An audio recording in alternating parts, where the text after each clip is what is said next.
Hola, buenas tardes. Bienvenidos al Museo de Mujeres Artistas Mexicanas y también bienvenidos al 2026. Feliz año. Esta tarde, horario del Mediterráneo y mañana horario Tijuana y Ciudad de México. Estamos con Ingrid Hernández, Andrea Carrillo Iglesias, Jessica Sevilla, Elizabeth Moreno, Maite Miranda y Eréndira Gómez Espinosa para hablar de la exposición Suspender el Control, curada por Ingrid. Brevemente os las voy a presentar y después les cederé la palabra. Gracias a todas por estar aquí. Ingrid Hernández es artista visual, nacida en Tijuana, Baja California, miembro del Sistema Nacional de Creadores de Arte. Su práctica cruza los territorios de la producción visual, la escritura y la gestión. A través de proyectos que combinan imagen, acciones públicas y la producción de textos, su trabajo explora las asimetrías de la geopolítica fronteriza, los procesos de autoconstrucción y circulación de materiales entre territorios. En su trabajo curatorial vincula prácticas artísticas con experiencias afectivas, territoriales e investigaciones de largo aliento, y es cofundadora y directora de Relaciones Inesperadas, espacio para el desarrollo de prácticas artísticas contemporáneas en un contexto pedagógico establecido en Tijuana. Por su parte, Eréndira Gómez Espinosa es un animal planta que baila. Doctora en neuroetología y artista visual, su trabajo se despliega entre el arte, la ciencia, la tecnología y los saberes ancestrales de curación, explorando lenguajes transespecie en los bosques del sur de Veracruz. Inspirada por las escrituras SF de Donna Haraway y el Preguntar con de Vincian Desprez, su práctica de investigación artística se enraiza en la creación de ensamblajes multiespecie como formas de cuidado y cohabitación. En diálogo con les mones aulladores, ha iniciado la siembra de un bosque vivo y especulativo mediante prácticas performáticas situadas. Jessica Sevilla es artista, investigadora, curadora y gestora cultural. Su práctica es un proyecto de largo aliento anclado al espacio que habita y sostenido por un trabajo de campo continuo que entrelaza investigación, creación, pedagogía, urbanismo y paisaje. Explora las relaciones territoriales, ecológicas, afectivas y de poder en el segmento de la frontera México-Estados Unidos que habita, observando cómo el poder se incorpora en la dimensión material y espiritual de los cuerpos. Escribe, hace ensayos visuales e instalaciones, últimamente desde la narración de ficción y la ironía. También organiza plataformas para el pensamiento colectivo y junto con amigas y colaboradores explora formas de construir archivos arraigados en el lugar y la experiencia. Es coordinadora del Archivo Familiar del Río Colorado, un proyecto de investigación artística y curatorial, y actualmente escribe una tesis doctoral sobre la producción del paisaje afectivo del agua en el delta del Río Colorado desde los estudios culturales. El trabajo de Elizabeth Moreno Dam se ha centrado en el ramo documental, principalmente en Baja California Sur, donde ha abordado temas sobre la vida en las sierras y la costa, así como la transformación del entorno natural. Ha obtenido distinciones como el primer lugar en Daylight CDS Documentary Photo Award en 2010 en la categoría de Work in Progress, el premio del jurado en el concurso El México de los Mexicanos 2 en el 2014 y el Fujifilm GFX Challenge Grant Regional Award en 2022, entre otros.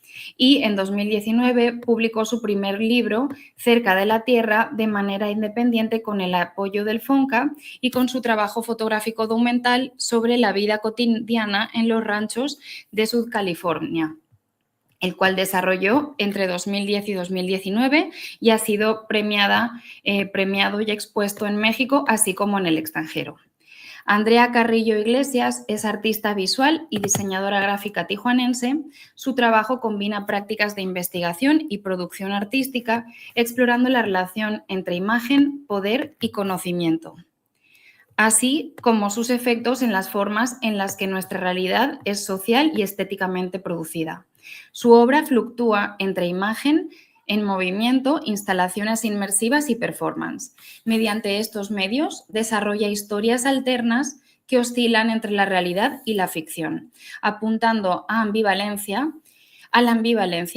de la producción, la naturaleza gris del poder y las posibilidades de lo imaginado.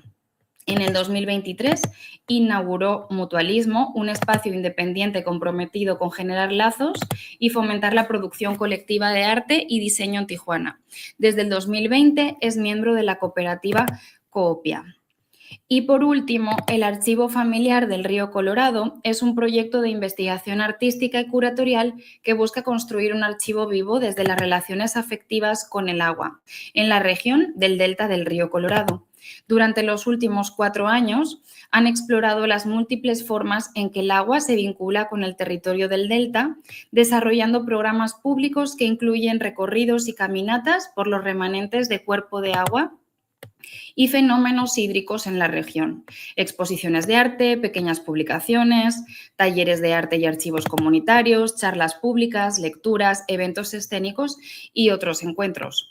El equipo central que concibe y organiza estas actividades colabora además con proyectos locales y regionales, artistas, investigadores y aliados que trabajan temas ambientales y territoriales, y la lectura del archivo que forma parte de esta exposición estuvo a cargo de Jessica Sevilla y Maite Miranda.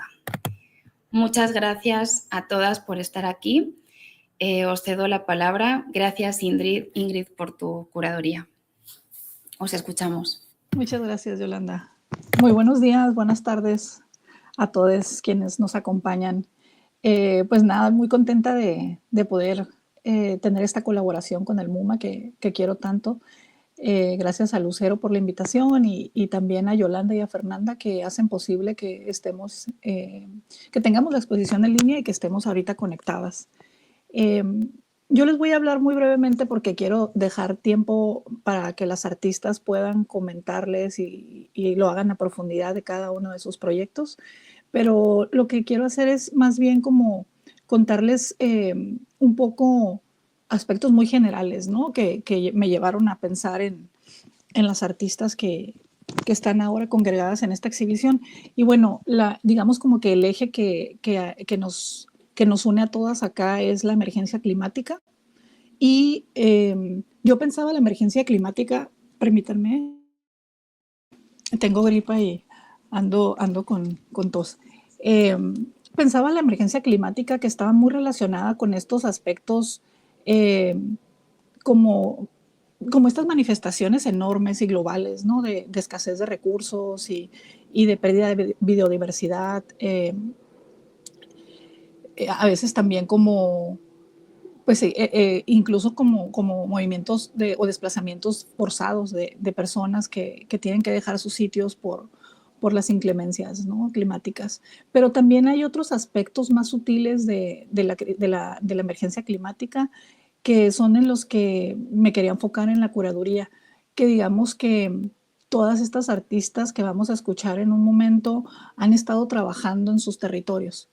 Y estas sutilezas o estos aspectos a veces quedan como en el margen, ¿no? Porque no son precisamente estas grandes manifestaciones como las olas de calor y las inundaciones y todo esto que les comentaba, y pasan desapercibidas. Sin embargo, estas artistas han estado trabajando a lo largo de varios años en sus territorios, que es algo que a mí me interesa muchísimo, las investigaciones artísticas situadas.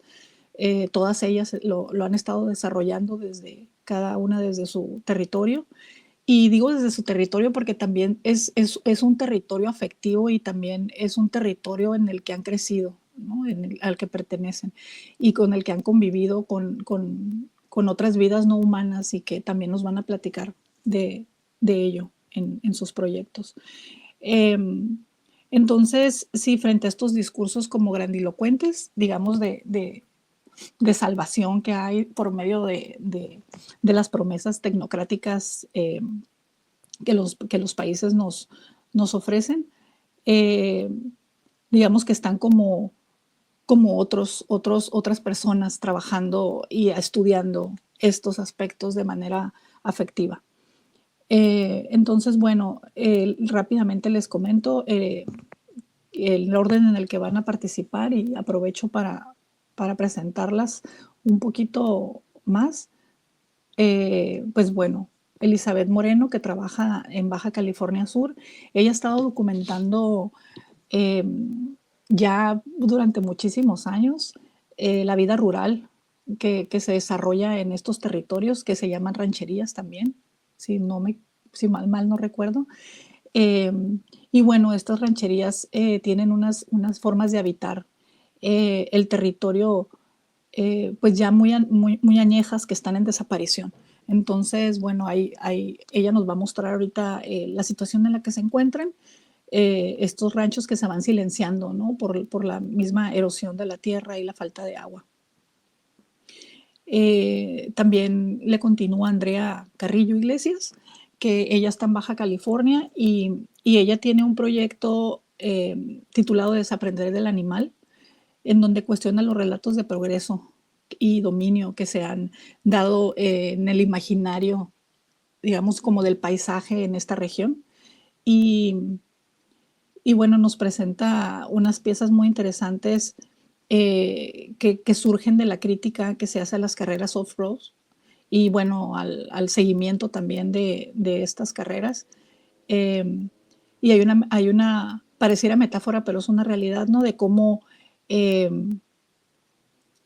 la arena es como que, que es un elemento como aparentemente tan minúsculo, ¿no? Y,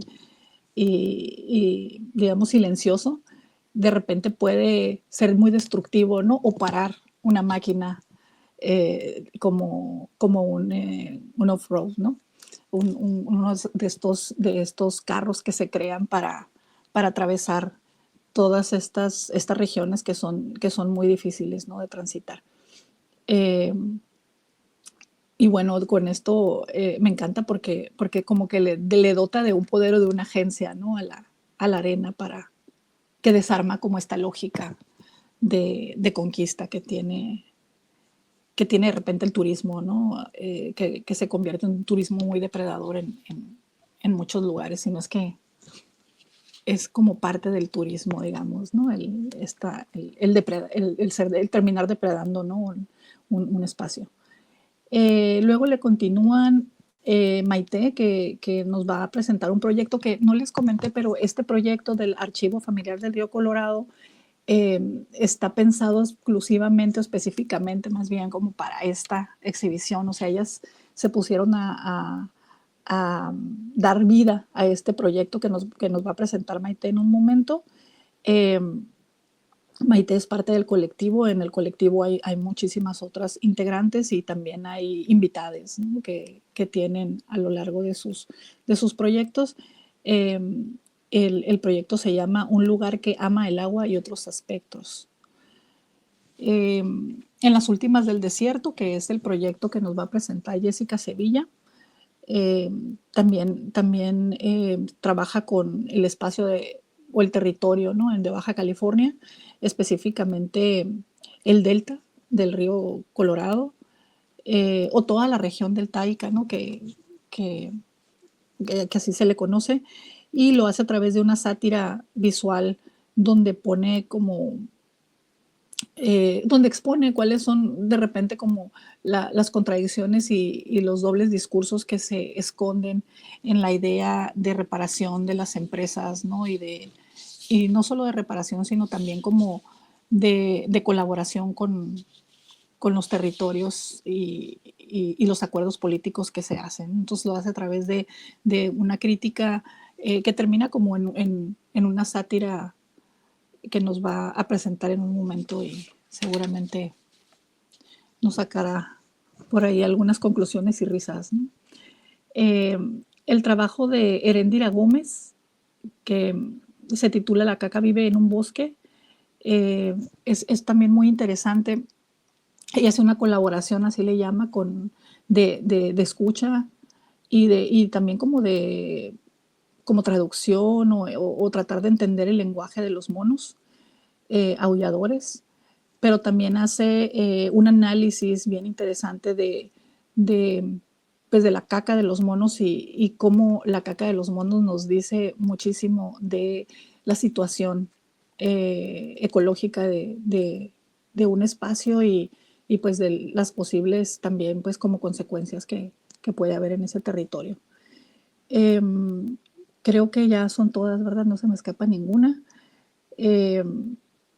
Pues bueno, con esto lo único que me interesaba era como plantear que, pues esto, ¿no? Que lejos de una narrativa de un colapso como inmediato o de hablar de estas crisis que son muy visibles en los territorios, me interesaba más pensar las crisis como estos procesos de que se van acumulando, ¿no? Diferentes cosas o efectos, ¿no? Que se van acumulando, que son más pequeños, más minúsculos y que pueden ser imperceptibles, pero que cuando se trabajan desde lo micro, se les pone como ese lente que los hace macros y se vuelven importantes, ¿no? Que es lo que yo espero que podamos compartirles esta tarde, mañana a ustedes con el trabajo de las artistas. Muchísimas gracias y pues comenzamos con Elizabeth.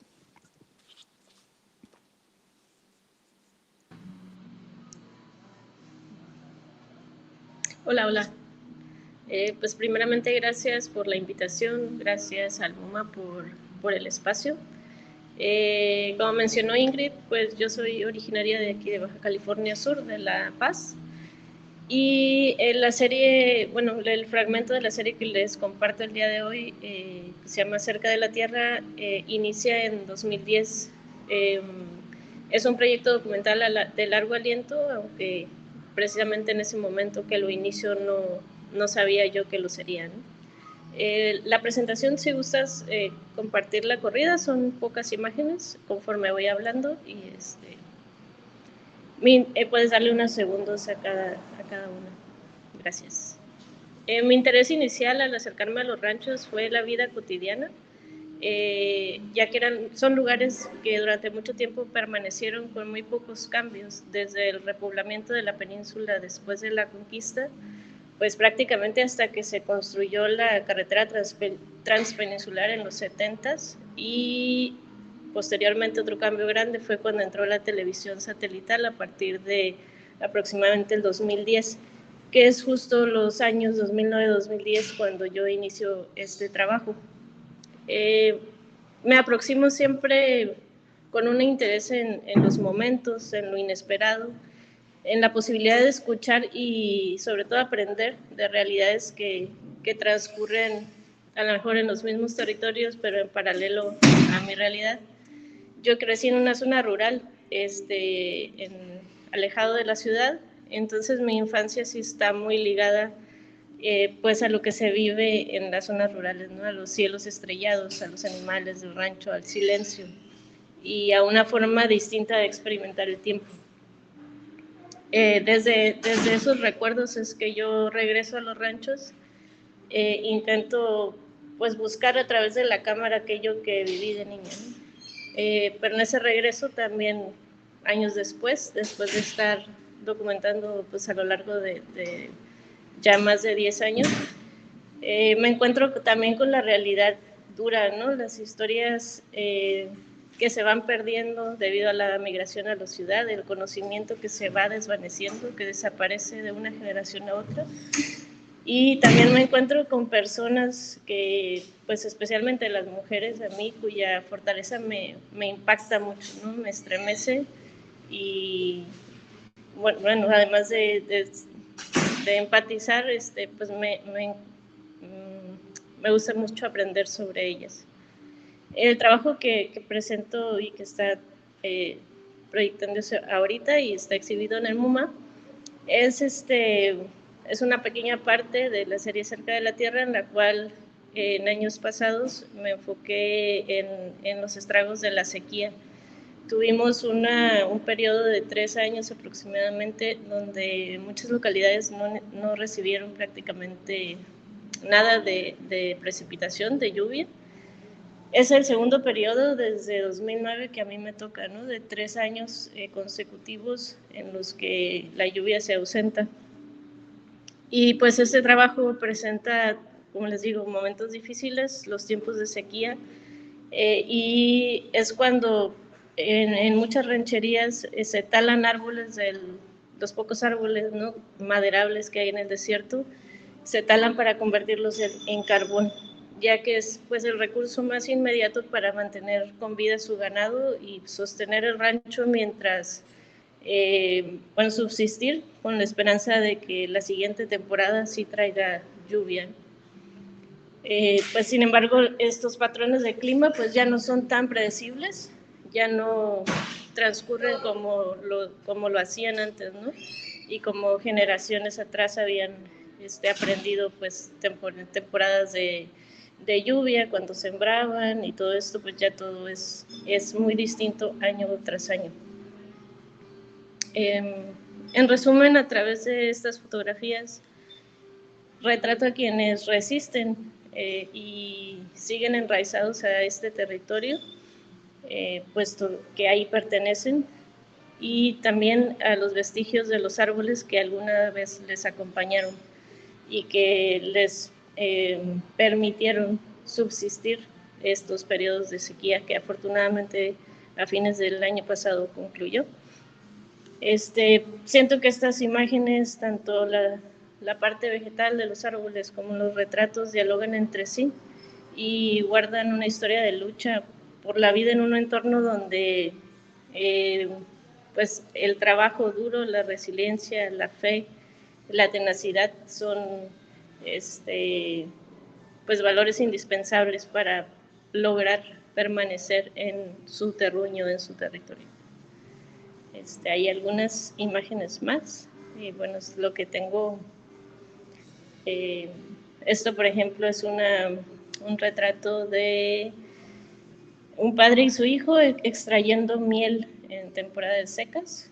En generaciones anteriores la miel era como súper importante en las secas porque aportaba mucha, bueno, vitaminas, nutrición, ¿no? Entonces los habitantes de los ranchos la procuraban mucho y todavía lo siguen haciendo, pero ahorita ya más para venta, ¿no? Es el nacimiento de un potrillo en tiempo de secas y los restos de un gran mezquite.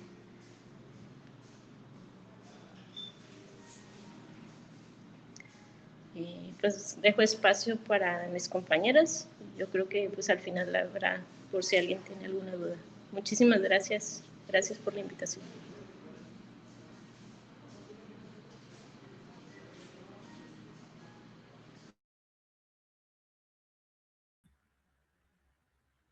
Hola a todas, ¿me escuchan bien? Sí. Sí.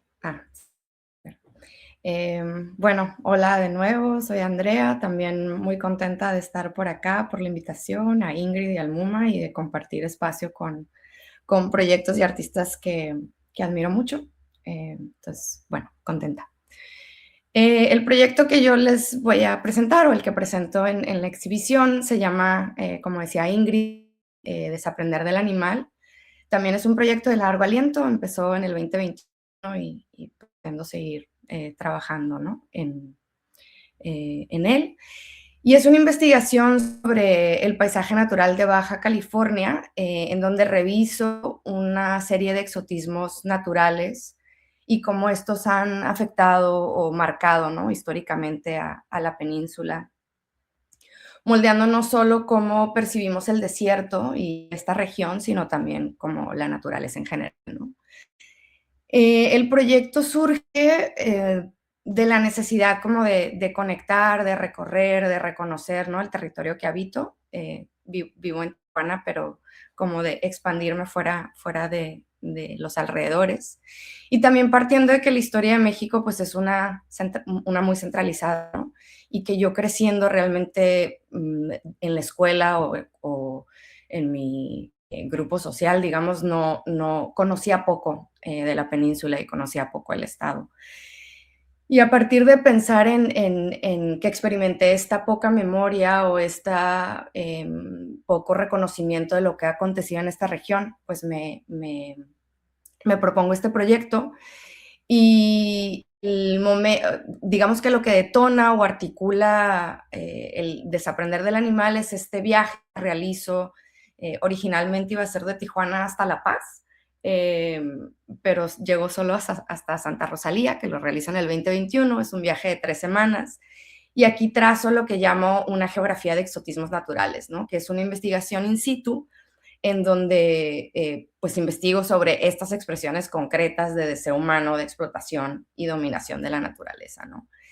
Y es un proyecto como muy, muy, muy amplio, un poco abrumador en ese aspecto, en donde empecé a investigar sobre temas relacionados, por decir, a la mercantilización ilegal, ¿no? De crustáceas o de fósiles, la cinegética, que es la caza del borrego cimarrón colada, eso es en Baja California Sur. La extracción de minerales desde el oro, el litio, la sal, tenemos, pues existe una de las salinas más grandes del mundo, exportadora de sal más grande del mundo, en Guerrero Negro. Y pues esto lo que puso fue conocer como de estos fenómenos con todos sus matices de grises y sus complicaciones, a partir de platicar con diversos agentes o diversas personas, ¿no? Desde la observación, caminatas, pero también diálogos con activistas, científicos, ecologistas, ejidatarios, pequeños productores, etc. Y bueno, lo que busco es conocer cómo estos procesos económicos extractivistas han forjado el imaginario de esta región y cómo estos procesos se conectan, ¿no? con las narrativas neocoloniales de expansión y turismo. Estos son uno de los mapas mentales que hago, como empezando a hilar estas historias. Y bueno, si nos vamos a unas más adelante, el fenómeno, esta es la salina de Guerrero Negro, la selección de obra que presento en Suspender el Control se enfoca particularmente en un fenómeno, y este fenómeno es el fenómeno de las carreras off-road. Y pues todas las implicaciones que tiene esto, ¿no? En la península. Es una gama bastante amplia, y estas carreras off-road, bueno, se encuentra la famosa, que es la Baja 1000, es parte de una carrera o una compañía que se llama Score International, que es una compañía estadounidense. Y bueno, la carrera es un recorrido de 1000 millas, que son 1600 kilómetros. Realmente supone atravesar toda la península, ¿no? De punta a punta, pero cada año va cambiando la pista, lo cual también es un problema muy grande en términos de la erosión. Y pues eso, son estas, digo, hay muchas clases en esta carrera. La clase en la que yo me enfoco, las clases son como las categorías en la competencia, ¿no? Y digamos que la clase 1, la clase más importante, son estos trophy trucks, que son estas grandes máquinas, ¿no? Con tecnología militar, con potentes motores. Hablando con muchos corredores y mucha gente involucrada en esta carrera, me entero de algo lo que platicaba Ingrid, es que el terreno como más retador y más difícil no son acantilados, ¿no? No son estas montañas rocosas o, no sé, caídas empinadas, sino son los talcos de arena, que son unas camas de arena ultra fina, que tienen también una memoria linda. Sí, podemos parar ahí, o en la pasada. Ahí, ajá. Son unas camas de arena que fueron cuerpos de agua, ¿no? En algún otro momento, entonces también hay una memoria geológica interesante en donde la tierra no se ha compactado y la arena, al ser tan fina, en el momento en que entra el carro, pues tiene que pasar muy rápido para no hundirse. Y a la hora que, para no hundirse, pero también para tratar de levantar el menos polvo posible, porque la arena, al ser tan liviana, cuando hay contacto se queda una nube alrededor, ¿no? del carro, adentro y afuera, como suspendida, y pues impide la visibilidad. Y se queda suspendida ya un rato después de que se pasó ese talco de arena, ¿no? Entonces, cuando me cuentan esto, me parece algo como muy, muy poético, pensar que que esta arena diminuta, liviana, de alguna manera puede destruir o por un segundo como, bueno, más que un segundo, por unos minutos, realmente como tener este dominio sobre el humano y sobre esta máquina que está como atentando a esta naturaleza. Y entonces ahí empiezo a voltear a ver, o me empieza a dar vueltas la cabeza, y empiezo a voltear a ver a las naturalezas minúsculas o naturalezas invisibilizadas, ¿no? Es importante como mencionar también las escalas, tal vez las llantas, por decir, de estas máquinas son llantas que están hechas con la misma tecnología que chalecos antibalas, ¿no? Entonces estamos hablando como de una no solo tecnología militar, pero también como una fuerza, un peso, una masculinidad eh, que, que pues también está muy arraigada con las nociones de dominación, de velocidad, ¿no? Y de querer controlar a la naturaleza. Bueno, entonces volteando a esta idea de lo minúsculo, si pasamos a las siguientes, ahora sí, me lleva a investigar sobre las flores parásito de la región, que curiosamente, no sé si ven en la imagen de hasta abajo, son diminutas, ¿no? Ahí se alcanza a ver como la yema del dedo. Y estas flores parásito, bueno, hay varias en la región, presento ahorita en particular, pero se desconoce mucho las plantas parásito en general, una porque no le sirven al humano, ¿no? Lo cual también me parece muy potente, o muy fuerte más bien, que aquello que no nos sirva, ¿no? Dentro de la creación de conocimiento del occidente, pues no se investiga. Entonces hay muy poco que se conoce en cómo se reproducen y cómo funcionan. Y también creo que desestabilizan un poco la noción de naturaleza porque no funcionan como las familias de plantas que conocemos, sino funcionan más allegadas hacia los hongos, ¿no? Y en términos de parasitaje, me parece como interesante pensar el parásito no como esta cosa que come vida o que extrae del otro, sino como formas de coexistir o formas de redistribución de recursos, ¿no? O el cohabitar. Y entonces ahí empieza a detonar una especulación de cómo esto podría tensionar, digamos, al carro y a las carreras off-road. Entonces, si nos vamos a las siguientes, lo que empiezo a trabajar es una serie de esculturas que se llaman trofeos parpadeantes o flickering trophies, en donde empiezo a trabajar con escapes de acero inoxidable, los escapes del carro, y empiezo a pensar en cómo estos podrían ser citados y cómo estas naturalezas podrían empezar a desestabilizar como esta masculinidad, ¿no? En las siguientes imágenes se ven más. Un poco tal vez incluso como hay como hasta un aspecto, no sé si la palabra es femenino, pero sí como me parece importante desestabilizar como lo mastodonte, ¿no? Empiezo a trabajar incluso con las mismas texturas de las plantas parásito y también trayéndolo, creo que estos son como un primer ejercicio, trayéndolo a cómo pensar en una postura en donde parasitamos más este mundo.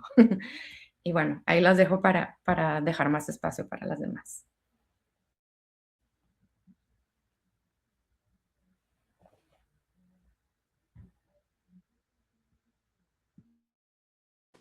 Muchas gracias. Maite.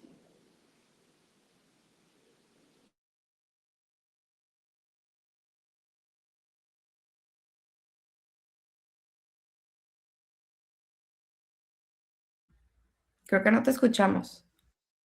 No. ¿Ya me escuchan? Ya. Ya, gracias. Hola, muchas gracias por la invitación, Ingrid. Bueno, mi nombre es Maite Miranda y soy colaboradora del Archivo Familiar del Río Colorado.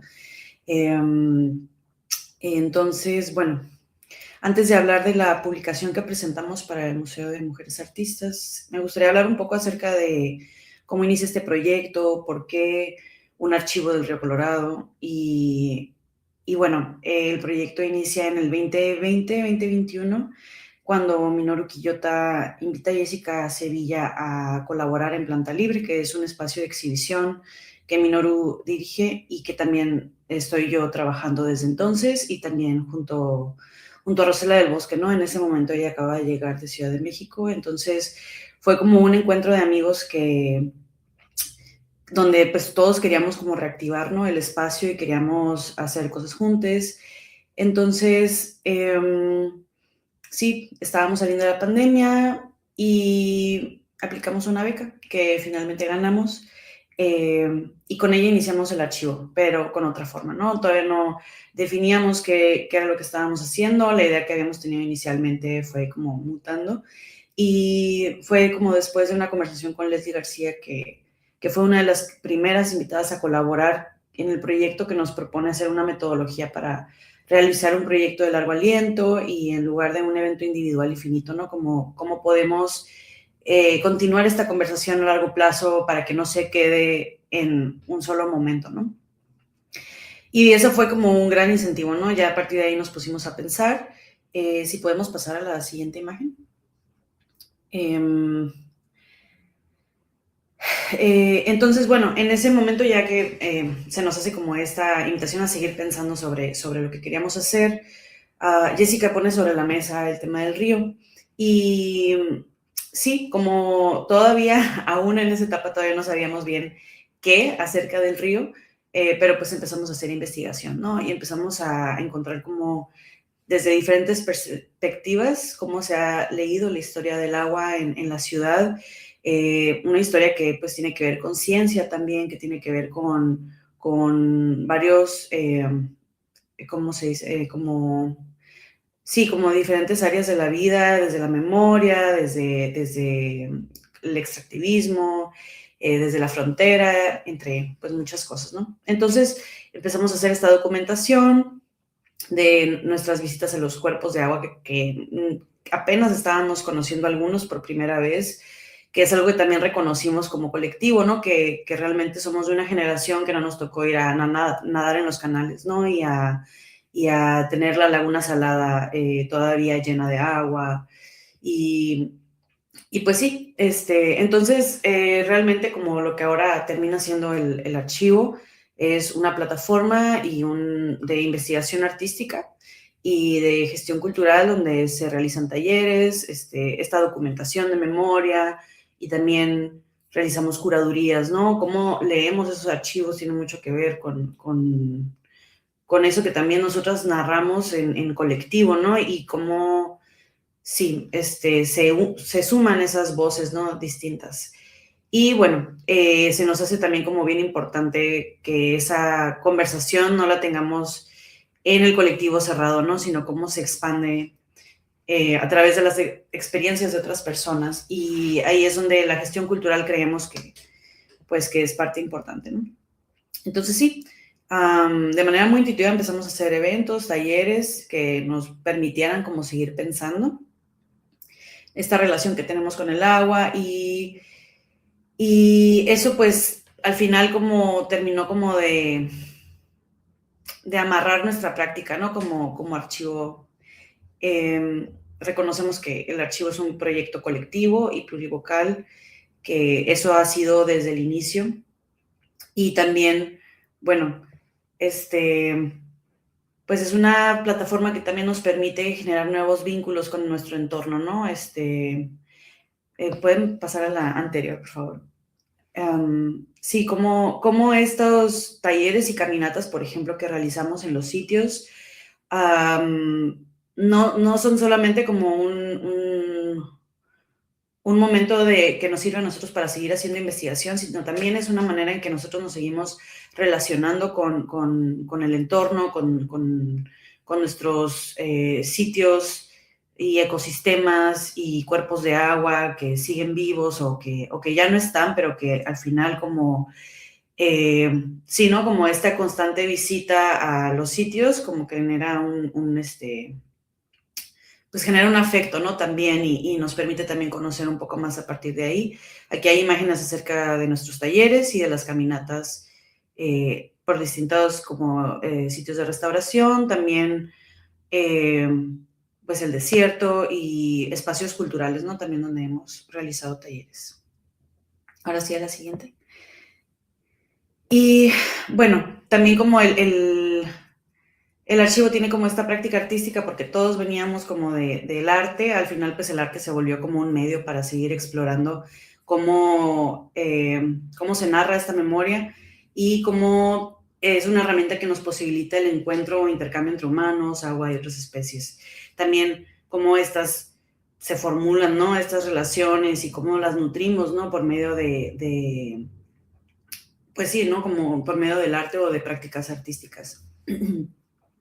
Y bueno, de entrada me gustaría como reconocer la red que hemos construido a lo largo de los años porque definitivamente no pensamos solas y enero y abril ha sido una parte bien importante, ¿no? En la construcción de talleres, y bueno, ha sido un gran acompañamiento para seguir pensando, ¿no? También María Torres, con quien hemos gestionado distintos eventos en el otro lado, en Estados Unidos. Y pues que es un vínculo, ¿no? Y es un puente para realizarse, ¿no? Y ahora sí, pasando a la propuesta para el museo, creo que para mí ha sido uno de estos proyectos mis favoritos, porque, bueno, en esta publicación se resume una práctica curatorial como agentes que leemos el paisaje y que a través de las representaciones de otros que nos preceden y también como que nos han acompañado, ¿no? Y aquí podemos ver también distintas como líneas de tiempo desde donde se ha leído, ¿no? También la historia del río.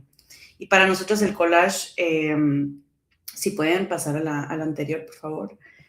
Para nosotros el collage es un medio que nos permite hacer estas comparaciones o cómo crear narrativas que se empalman, ¿no? Al final de distintas maneras, ¿no? Y por ejemplo, en este collage podemos ver como una imagen del registro de performance de Pastizal Zamudio, del que hablaré también un poco más adelante, que se realizó en el canal de desagüe de Omar Drain en el Valle Imperial.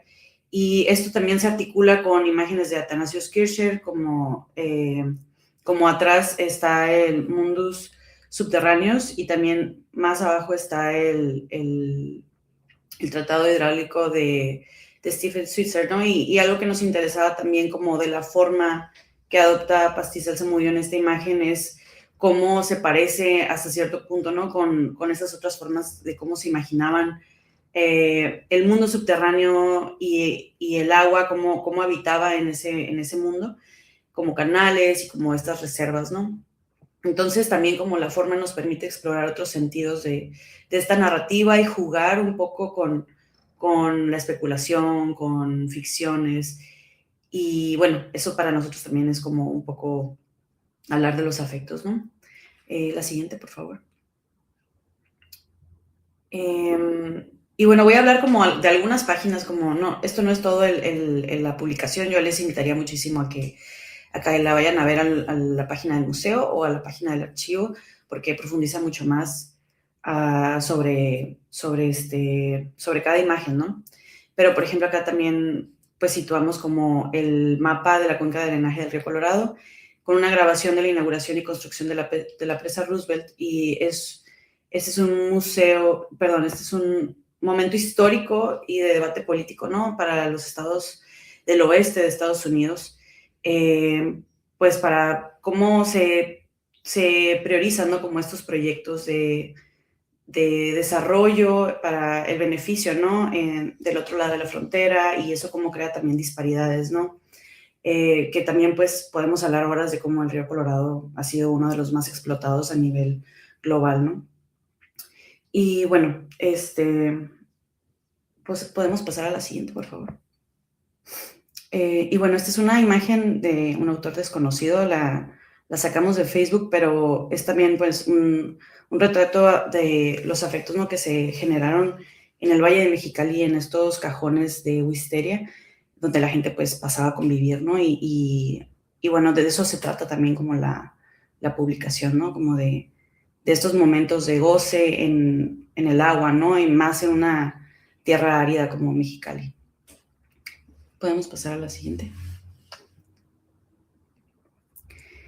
Y bueno, esto forma parte del proyecto de Pastizal Zamudio. Es un scan de un morral que tiene como diferentes objetos adentro.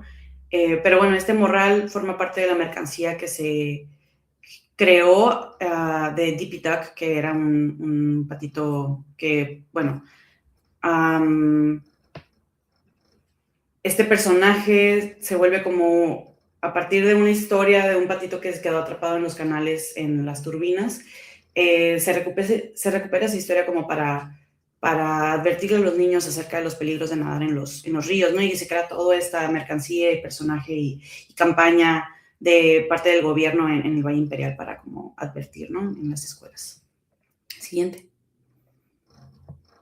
Y aquí podemos ver el performance de Pastizal Zamudio, el registro fotográfico donde pues es Dippy Duck como regresando al canal y en un momento de su vejez, ¿no? Como estos personajes nunca envejecen, pero en este momento sí ha envejecido y cómo se reencuentra con el paisaje, cómo le llora, cómo encuentra nuevos modos también para comunicarse, ¿no? Con el canal. El siguiente.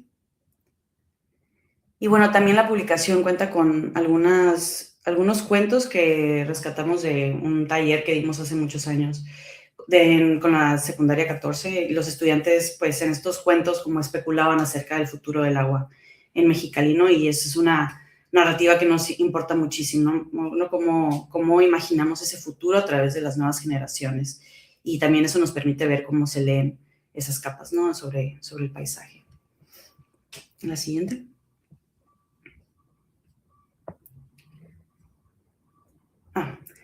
Bueno, y creo que aquí cerró. Pues muchísimas gracias. Esta es una publicación digital que pone en relación distintas temporalidades, ¿no? De donde se lee la historia del agua y los afectos y las políticas públicas, la frontera y cómo todo eso también se afecta, ¿no? A otras especies, y fue una probadita, ¿no? De lo que pueden encontrar. Muchísimas gracias por la invitación.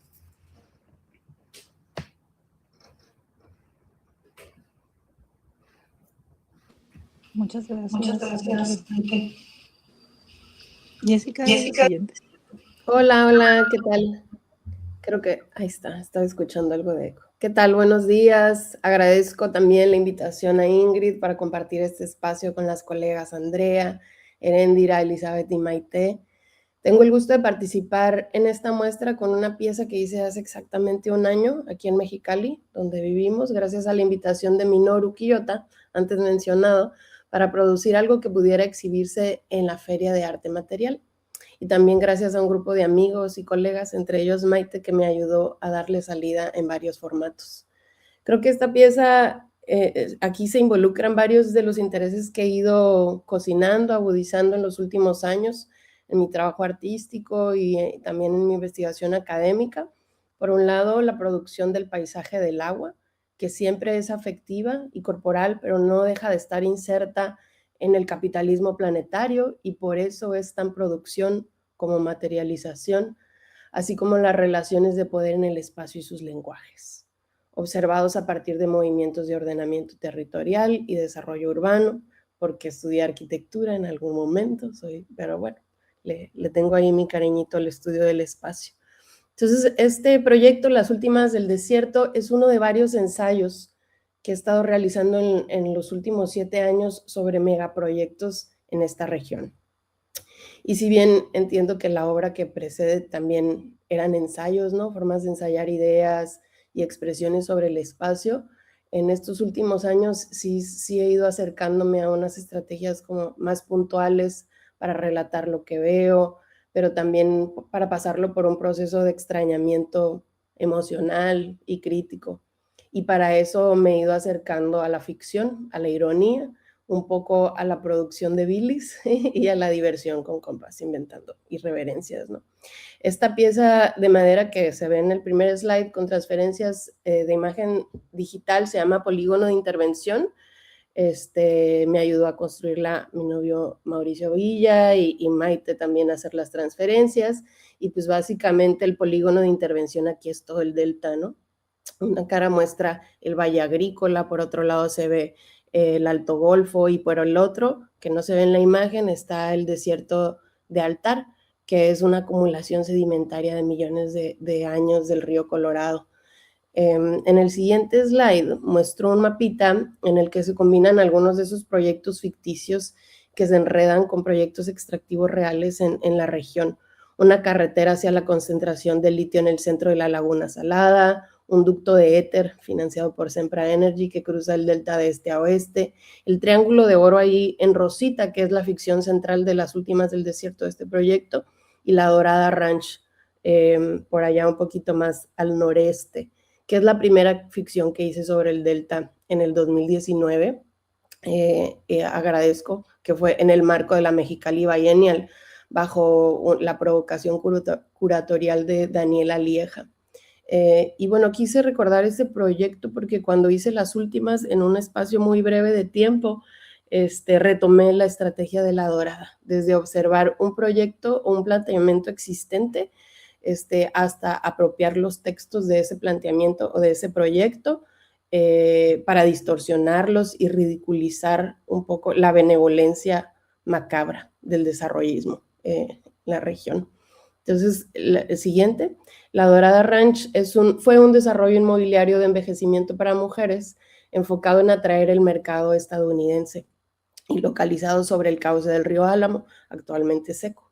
Acá en este proyecto se vendía un paisaje de río restaurado y privatizado para mujeres gringas en etapa de envejecimiento.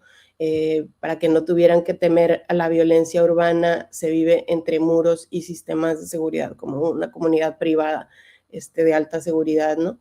Y tampoco se tendrían que mezclar con los locales, además de que están sobre la zona más rica del acuífero de Mexicali, las mejores tierras de cultivo. Entonces aquí se observaba un fenómeno creciente en la región, dólares ocupando y modulando el mercado del suelo, y en este caso el proyecto original del Dorado Ranch en el que está basado este proyecto, pues fue un proyecto que se llevó a cabo mediante un proceso muy extraño y complicado de adquisición de predios ejidales, derechos de agua, etc. Fue toda una forma de despojo legal que ahora se ha convertido en el mayor empleador del puerto, aunque al espacio del campo de golf solo puedan entrar turistas pudientes y los residentes, que sobra decir son estadounidenses jubilados. En el siguiente slide, las últimas del desierto, este proyecto con el que se participa en el MUMA, también retoma su nombre de una tienda de parafernalia de Coca-Cola recién inaugurada aquí en Mexicali, que se llama La Última del Desierto, porque pues lo retomo porque creo que ese dicho de ser la última Coca-Cola del desierto evoca grandes imágenes, ser alguna última cosa en el desierto, pero en realidad el ejercicio central también es un juego de palabras y que se desarrolla alrededor de la figura del triángulo de oro, que es una frase que utiliza Arca Continental y Coca-Cola para hablar de sus proyectos de colaboración, ¿no? El año antepasado, Arca Continental les regaló a Mexicali unos humedales artificiales para tratar aguas hervidas. Tienen un programa para retornar agua que utilizan a los lugares donde tienen fábricas. Y bien curiosos porque ese nombre, pues sí, coloca en el triángulo a los otros dos extremos, al gobierno y a la sociedad civil. Y en fin, aunque el triángulo pueda ser equilátero, todos sabemos que tiene base y tiene punta. Y en las pirámides la parte más alta tenía esa puntita dorada, porque estaba más cerca del sol de Ra, de Dios. Así que se me hizo una figura perfecta para jugar con las representaciones del poder. Esta pieza general se conforma, además de la pirámide de madera que vimos, de un mapa, de un diagrama de poder, de un par de planas falsas de periódico, un listado de las últimas cosas del desierto, un par de fotografías, un dibujo de la gobernadora más antigua del desierto y la apropiación de un comercial que codirigí con Nicolás Ruiz, Hugo Fermé en la foto, Israel Sánchez en el audio y la escritura del jingle. Y pues sí, recreamos un famoso comercial de Coca-Cola con locaciones aquí en el rancho. No sé si lo ubiquen. La generación de mi mamá como que lo vio en la tele realmente. En el siguiente slide podemos ver un mapa con algunas formas triangulares en la geografía de la región y se localiza el triángulo de oro. Ay, híjole, no puse el timer. Se localiza el triángulo, este polígono azul que está en realidad en el sitio donde fue la donación de los humedales. Y bueno, al lado siguiente se ve una de las fotografías. En el siguiente slide podemos ver la apropiación del periódico local. Aquí se relata toda la propuesta del triángulo, todo el texto describe este megaproyecto de la restauración ambiental más grande en la historia del delta o del todo el río Colorado, que contiene este proyecto de restauración que empleará mucha población local, producción de vivienda obrera otorgada y patrullada por la compañía. Y todo el texto va retomando frases de la gobernadora en turno, Marina del Pilar, y de la mencionada compañía en el evento en que se hizo la donación. Y bueno, este es un segmentito del proyecto que contiene mucho chismecito local para hacer la ficción. Y luego en la que sigue, también en la muestra se exhiben estas dos imágenes, son dos dibujos de lápiz. La primera es un diagrama para ilustrar esas relaciones entre gobierno, trabajo, capital y cuerpos, tanto el cuerpo del delta que está ahí en la imagen, como de otras existencias materiales en su territorio. Al centro hay una ramita de la rea tridentata o gobernadora, como le decimos acá, y es una planta. Bueno, este diagrama es una planta de la que ahorita menciono más. El diagrama está basado en la observación de diagramas a su vez de Robert Flood, un médico alquimista y cosmólogo del siglo XVII, que realizaba diagramas mucho más chingones para ordenar las fuerzas invisibles del espíritu y la materia, donde cuerpo, cosmos, política, todo estaba entrelazado, ¿no? Entonces yo lo retomo para pues apropiarlo, hacerlo propio y meterle al capital ahí en esas fuerzas. A su costado, un dibujo de la misma planta, la gobernadora, dejando ver sus raíces que se abren en triángulos y rodeada de un anillo de plantas más jóvenes. Uno de los organismos vivientes más antiguos en la faz de la Tierra está a unos kilómetros de aquí, en el desierto del Mojave. Le dicen King Clone y es una gobernadora que se ha clonado a sí misma por 12,000 años. Sus hijuelos crecen a su alrededor en forma de círculo que tiene promedio de 15 metros. Y en el caso de este proyecto, el dibujo es una Queen Clone, ¿no? La reina gobernadora del desierto. Para finalizar, concluir con ella, cierro el ensayo. Observo la figura del triángulo en otras expresiones de poder, además de la pirámide, el triángulo de oro, la Santísima, en las raíces y las estructuras de las ramas que se articulan milenariamente para heredar una genética de supervivencia ante los veranos y los inviernos más pesados desde la última glaciación en el desierto. Entonces, bueno, ella, la única gobernadora, la primera, quizá la última gobernadora del desierto. Gracias. Y bueno, y por ahí en YouTube está el video, por si quieren verlo, les invito. Como lo pueden buscar como la última del desierto. Nos divertimos mucho haciéndolo. Muchas gracias, Jessica. Y finalmente, Erendira. Hola, ¿me escucho? Ok, Sí. Me empezó a dar como un poco de tos, pero bueno, a ver qué tal va. Bueno, pues la decisión de no mostrar imágenes es un poco siguiendo mi intuición, como que el proyecto ha sido como muy narrativo y quisiera como narrarles mi experiencia, ¿no? Como muy desde como el chismecito, ¿no? Y también como hacer alguna cosa más performática que me ayude a anclarme al habla. Como que siento que, o sea, en mi proceso, bueno, me presento, soy Erendira, muchas gracias por la invitación.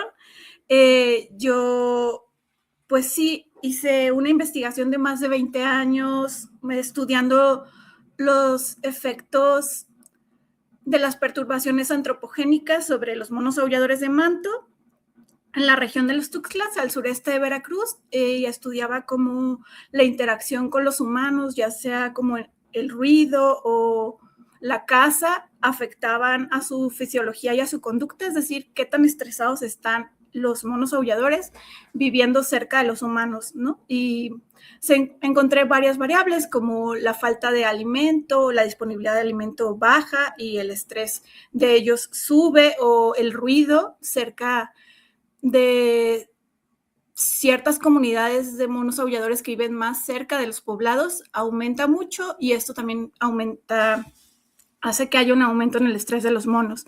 Todo esto lo estudié con observaciones en campo, o sea, haciendo observaciones de largo aliento, digamos 10, 11 horas, siguiéndolos dentro de la selva y recolectando heces para después analizar los metabolitos de glucocorticoides, que son las hormonas del estrés que se pueden encontrar en todos los primates, que serían el cortisol en nosotros, y como para no estresarlos más, ya que se puede estudiar también en sangre, pues lo hacemos como a través de metodología no invasiva, recolectando heces, ¿no? Y este posicionamiento positivista, digamos, de 20 años, pues me llevó a saber sobre ellos en cuestiones numerológicas, ¿no? ¿Qué tan estresados están? ¿Qué tanto recorren su territorio para encontrar alimento? ¿Qué tanto no hay? Y así fue como yo los conocí, ¿no? Como a través de los números. Después de que yo termino la recolección de datos del doctorado, llegó una minera al territorio y desaparecieron varios grupos de monos a los que yo seguía como constantemente por varios años. Ahí fue como en el 2021 donde yo empecé a hacer como un cambio de subjetividad en cómo yo entendía mi relación con los monos aulladores. Entonces, para empezar, quisiera como leer un disclaimer del proyecto sobre mis ensamblajes con los monos y cómo inicié esta conversación con los monos aulladores, o cómo quise preguntarles sobre sus alegrías y cómo ellos me respondieron, ¿no? Que es como la pregunta central, que antes había preguntado por 20 años qué les estresaba, y quise como hacer este cambio de paradigma y preguntar qué les da alegría, ¿no? Y en este ensamblaje entre la conversación del grupo de monos aulladores y yo, pues hay como ciertas conversaciones, pero quiero leer este disclaimer. En ningún momento pretendo hablar en nombre de los monos aulladores.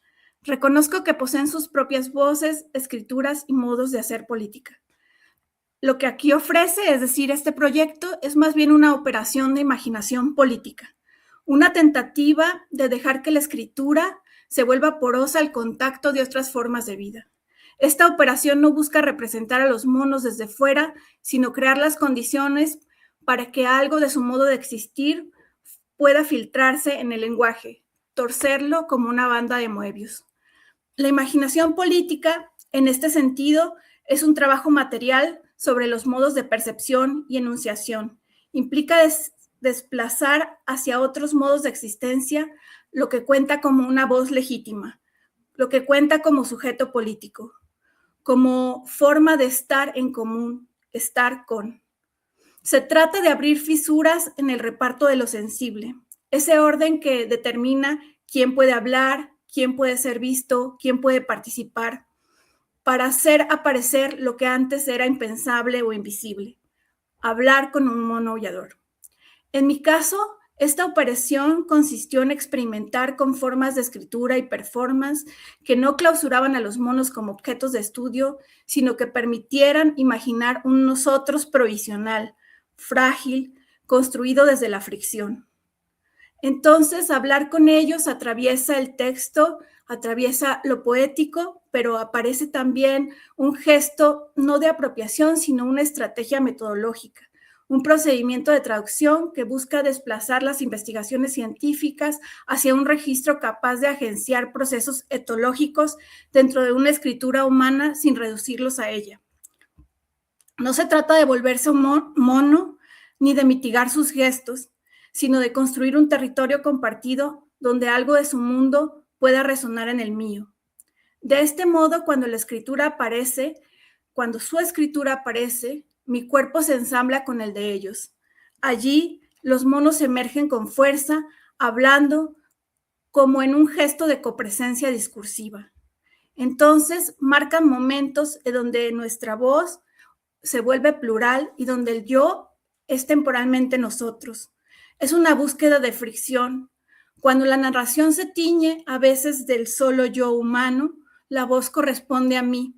Entonces estos colores en los que aparecen los monos y yo son como recursos visuales o son como operaciones que permiten visibilizar un dispositivo más amplio que marca una cualidad y una intensidad de ensamblajes que hago con la selva de los Tuxtlas, los cuales se fueron entretejiendo en esta investigación.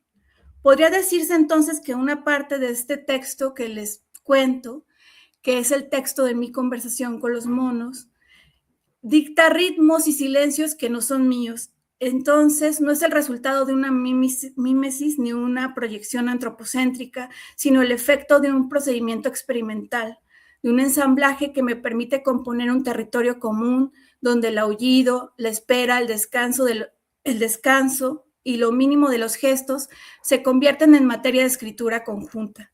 No se trata de dar voz a los monos como si carecieran de ella, sino de crear las condiciones para que sus modos de enunciación puedan interferir, contagiar y reconfigurar los míos. En esta búsqueda de intensidades aparecen varios colores, varias formas de aullar, varias formas de bailar con ellos, varias formas de preguntar sobre sus alegrías y poner el cuerpo sobre el territorio donde antes no había estado. Esta operación de imaginación política entonces se inscribe en una genealogía de prácticas artísticas y de investigación que ha buscado descentrar lo humano desde las cartografías de Deligny con los niños autistas, pasando por propuestas de Desprez como el pensar con ellos, hasta metodologías especulativas como el devenir con. En este caso, lo que está en juego no es la eliminación de la diferencia entre especies, sino la creación de zonas de contacto donde esas diferencias puedan generar calor y color a partir de la fricción y comprender cómo nos afectamos y nos transformamos. Es decir, que imaginar políticamente entonces fue para mí abrir el cuerpo y la escritura a lo que no tiene un lugar y orden establecido en mi mundo como científica. Es hacer espacio para que emerjan otras formas de subjetivación y apostar por la posibilidad de un encuentro entre una primatóloga y un grupo de monos aulladores en la selva de los Tuxtlas. Algo nuevo que pueda aparecer, no un conocimiento definitivo sobre los monos, sino un saber previsional y colectivo sobre lo que significa habitar juntos un bosque que se acaba. Entonces, como fueron estrategias de imaginación política puestas en el territorio a través del baile y de prácticas performáticas para pues que se me abriera el cuerpo hasta poder conversar con ellos. Y el proceso fue muy delirante porque al final terminé como encontrando como en esas mismas cacas que yo había recolectado durante 20 años para medir el estrés, también se encontraban las semillas con las que empezamos a reforestar un pedacito de bosque que se perdió a partir de la llegada de la minera. Entonces, el cambio de subjetividad también fue un cambio en donde el baile y lo delirante pudo entrar para poder ver otra forma de construir conocimiento junto con especies más que humanas. Y digamos que, pues sí, los invitaría a visitar la página para ver algunas de las imágenes que surgieron a partir de estos performances donde yo intento vocalizar, bailar o sembrar un bosque en colaboración con los monos aulladores. Y pues eso es por ahora todo lo que puedo decir. Muchísimas gracias. Muy emocionada de escucharlas a todas. Vamos a pasar a preguntas que nos quieran hacer. Voy a dejar a Yolanda a cargo para que pueda leer las preguntas y compartírselas a ustedes acá. Muchísimas gracias. Besitos.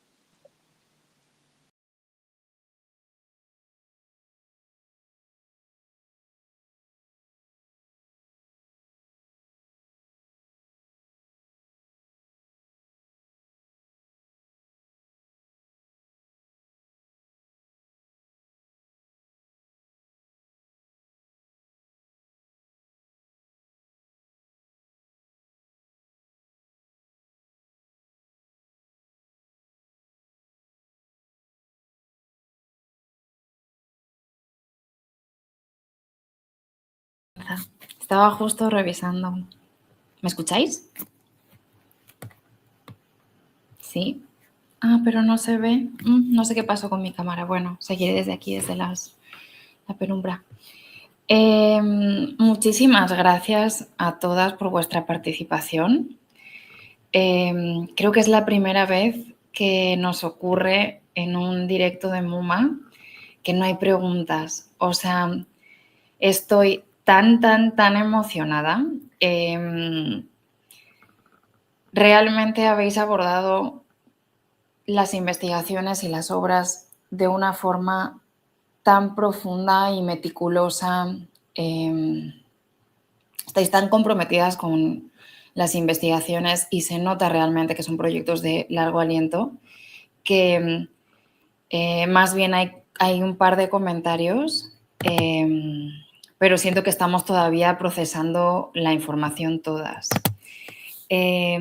Angélica Belleira nos saluda desde Querétaro. Maite Marmolejo os dice felicidades chicas por el excelente trabajo. Fernanda también, qué bonito trabajo de todas.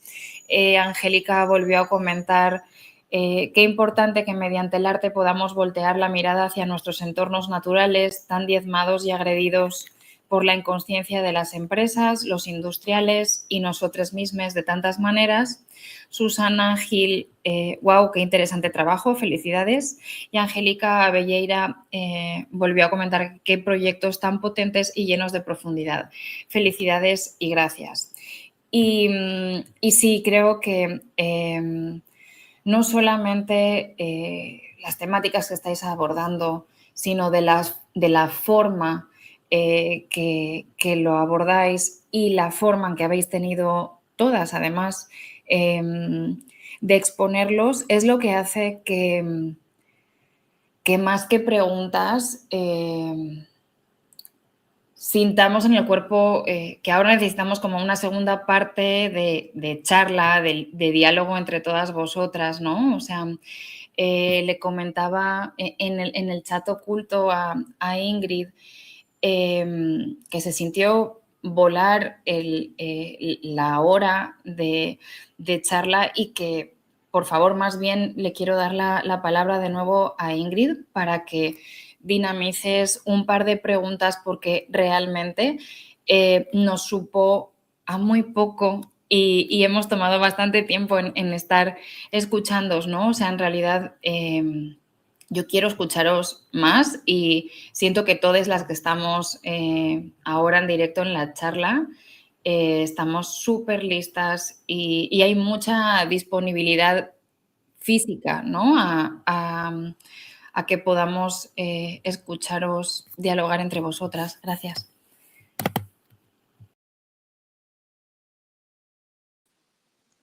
Yo estoy muy feliz, les digo, porque sí, se sintió esa energía que dice Yolanda. Y gracias a todas por los comentarios. Yo también siento esa emoción de escucharles y bueno, yo conozco sus proyectos porque tuve la fortuna de poder estar dialogándolos con ellas durante los meses pasados. A mí quizá, no sé, como que no tenía pensado una pregunta muy específica, pero quizá les invitaría si alguien quiere comentar algo en específico, lo haga. Y si no, también como poder platicar un poco de que es un interés personal y que veo también en el trabajo de ustedes, de pues digamos, como de las características que tiene el trabajo situado, ¿no? O sea, ¿qué características ustedes observan en sus propios trabajos a partir de desarrollarlos en el terreno con el que ustedes tienen una relación, yo decía al inicio afectiva, pero también una relación tangible, ¿no? De vivencia. ¿Eso para ustedes cambia en algo su relación con el espacio y la observación que tienen en general de los temas que investigan?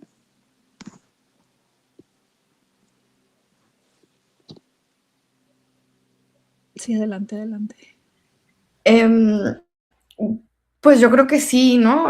Creo que el que se ha situado ahí como un componente muy fuerte de los afectos y el cuerpo, ¿no? Como encuerpar el territorio y lo que como que parece simple, pero en realidad es hiper profundo lo que permiten ciertas caminatas, ¿no? El poder del estar presente o de una atención o de simplemente poder observar o poder sentir o poder sentirte afectado estando en un espacio. Entonces creo que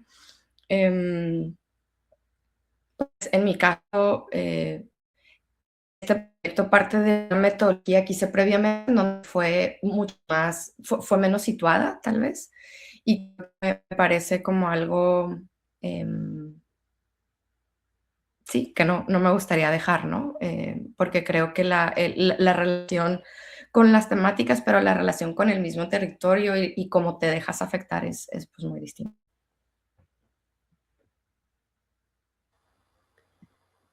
Siento que digo, en el archivo y también personalmente, estos procesos de largo aliento son ricos porque son como bucles, ¿no?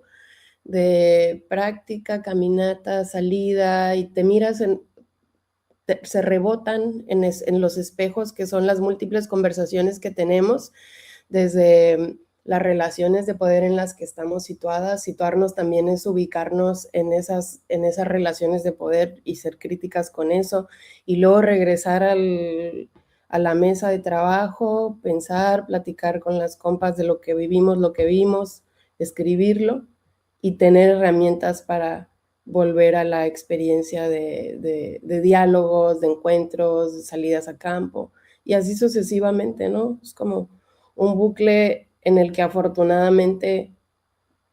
que afortunadamente se puede retroalimentar por estar en un espacio específico que además está cambiando, que además es así infinito para conocer.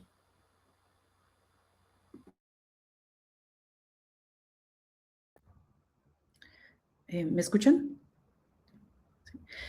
No me acuerdo con quién lo hablaba el otro día, creo que eras tú, Jess, pero sí, ¿no? Como hablábamos acerca de la importancia también de saber distanciarse, ¿no? De nuestro objeto de interés o de estudio o de incentivación creativa, ¿no? O sea, el estar en un territorio o estar en diálogo constante con algo, después de tantos años de familiaridad también nos sesga, ¿no?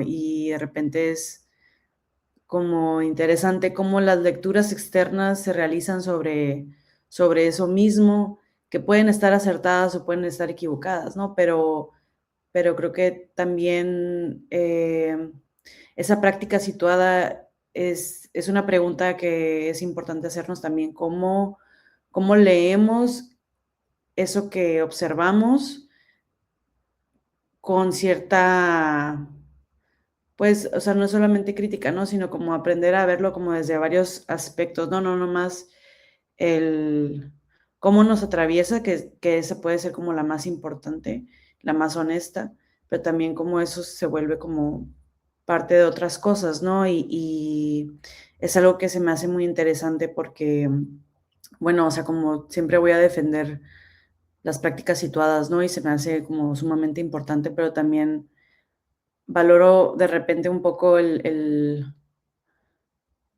cómo se lee desde afuera, ¿no? Y cómo también eso puede sumar o restar, ¿no? O puede crear un diálogo distinto, ¿no? Alrededor de eso mismo.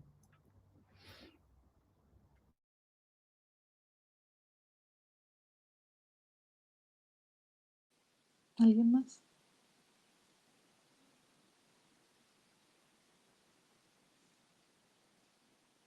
Yo tengo una pregunta respecto al lenguaje de los monos. ¿Cómo, bueno, no sé si también alguien quiera hacer una pregunta además de lo que yo pueda ahorita aportar? pero que nos expliques un poquito más de cómo fue que comprendiste como el lenguaje o intentaste como acercarte al lenguaje de los monos. Bueno, justo estaba pensando en lo situado y en esa relación como de investigación etológica, que es como de mucha observación y escucha, como una escucha como muy abierta y una observación a lo mínimo. En realidad, pues, o sea, conversar a lo mejor con ellos directamente no, pero sí aprender a observar, aunque ya había observado como mucho, los había observado mucho tiempo. Creo que la filosofía etológica de Pret me ayudó a abrirme a una conversación con ellos desde la etología, es decir, como que los monos son no son cualquier especie, sino son unos monos situados, que es como la especie de la Aloguata palliata mexicana, que descansa el 85% de su tiempo. Entonces, como que pregunté ahí, ¿qué está diciéndome esta especie descansando 85% de su tiempo? ¿Para qué es ese descanso? Que es un descanso productivo, que en realidad ellos tienen como un aparato digestivo que necesita, pues sí, nutrirse de hojas jóvenes y de frutos específicos maduros, y a través de ese descanso ellos se nutren y hacen como unos procedimientos fisiológicos para después dejar que esa semilla del fruto maduro quede lista para germinar, por ejemplo. O sea, como que hay procesos físico-químicos que a lo mejor en mis anteriores investigaciones yo no estaba tomando en cuenta, como esa importancia del descanso, como que termina diciendo en la investigación que es el hacer selva, ¿no? Como descansar es igual a hacer selva, porque hay procesos de silencio productivo que no son como la misma producción en un mundo capitalista o productivista, sino son silenciosos, y el descanso en realidad tiene una importancia de mucho peso en relaciones ecológicas y de conservación de las especies y del bosque, ¿no? Y de la selva.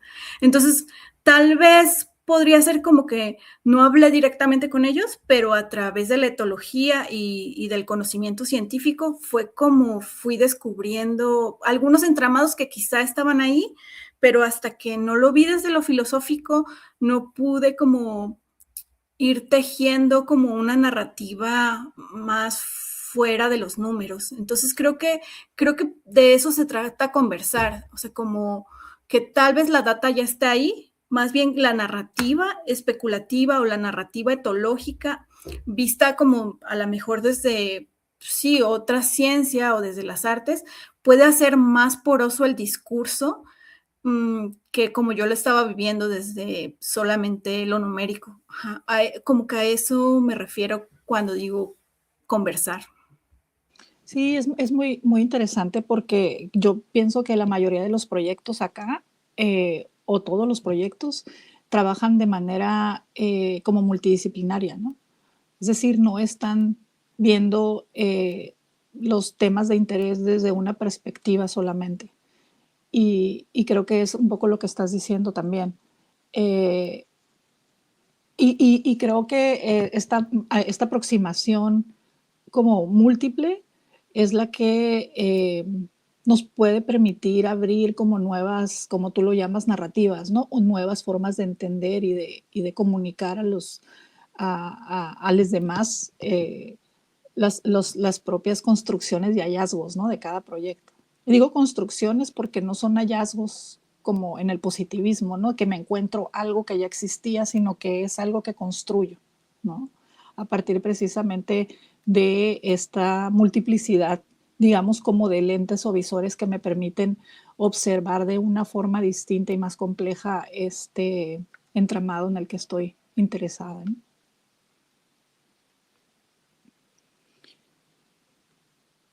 No sé si alguien más quiera comentar, hacer una pregunta del público, de ustedes mismas. Aprovechemos. Se va a quedar grabado para la eternidad. Ay, para la eternidad. En nuestro corazón. Bueno, entonces yo agradezco de nuevo al MUMA esta oportunidad para hacer este trabajo tan lindo con estas artistas a las cuales les tengo mucho cariño, mucho aprecio y mucha admiración por todo lo que han hecho y conozco de varios años ya también y en ese sentido pues he presenciado mucho del desarrollo de sus proyectos. Me despido y les invito antes a todos a compartir esta charla y si la ven después de manera sincrónica, igual también mandarnos sus mensajes o seguirla compartiendo. Muchísimas gracias.